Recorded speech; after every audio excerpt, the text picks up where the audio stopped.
നമസ്കാരം. ഇന്ന് നമുക്ക് മുരിങ്ങയില ചമ്മന്തി ഉണ്ടാക്കാം. ഇതുപോലത്തെ നല്ല സൂപ്പർ ടേസ്റ്റാണ്. ചോറിൻ്റെ കൂടെ വേറെ കറീൻ്റെ ആവശ്യമില്ല. ചമ്മന്തിക്ക് വേണ്ടി നല്ലപോലെ ഒരു പൊടി മുരിങ്ങയില കഴുകി വെച്ചതാണ്. ഒരു വലിയ ഉള്ളി അരിഞ്ഞത്, 2 കഷ്ണം ഇഞ്ചി, 6-7 വെളുത്തുള്ളിൻ്റെ അല്ലി. പിന്നെ ഗ്യാസ് ഓൺ ചെയ്ത് പാൻ വെച്ച് ഉള്ളിയും വെളുത്തുള്ളി ഇഞ്ചി ആദ്യം ഇട്ട് കൊടുത്ത് ഒന്ന് ഇളക്കി കൊടുക്കാം. 1 ടീസ്പൂൺ വെളിച്ചെണ്ണ ഒഴിച്ച് നല്ലപോലെ ഒന്ന് മിക്സ് ചെയ്ത് 3 വറ്റൽമുളക് കട്ട് ചെയ്തിട്ട് കൊടുത്ത് നല്ലപോലെ ഒന്ന് ഇളക്കി 1 ടേബിൾ സ്പൂൺ വരെ ചെറിയ തേങ്ങയും ചേർത്ത് കൊടുത്ത്, തേങ്ങ അധികം എടുക്കേണ്ട ആവശ്യമൊന്നുമില്ല. ഇനി മുരിങ്ങയില ഇട്ട് കൊടുക്കാം.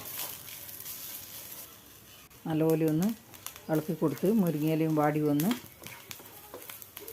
ഇത്രയും ആയാൽ മതി. ഇനി ഒരു പ്ലേറ്റിലേക്ക് മാറ്റാം. ഇപ്പം തന്നെ നല്ല മണം വരുന്നുണ്ട് ചമ്മന്തിൻ്റെ. തണുത്ത് കഴിഞ്ഞ് ഇനി മിക്സിൻ്റെ ജാറിലേക്ക് ഇട്ട് കൊടുക്കാം.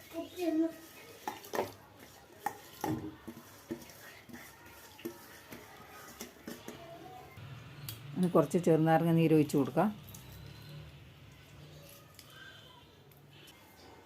ആവശ്യത്തിന് ഉപ്പ് ചേർത്ത് ചമ്മന്തി അരച്ചെടുത്ത്, നല്ലപോലെ അരേണ്ട ആവശ്യമില്ല. ചമ്മന്തി റെഡി ആയിട്ടുണ്ട്. നല്ല ടേസ്റ്റാണ്. ഇതുപോലെ നിങ്ങൾ ഉണ്ടാക്കി നോക്ക്. ഇഷ്ടപ്പെട്ടാൽ ലൈക്ക് ചെയ്യണേ.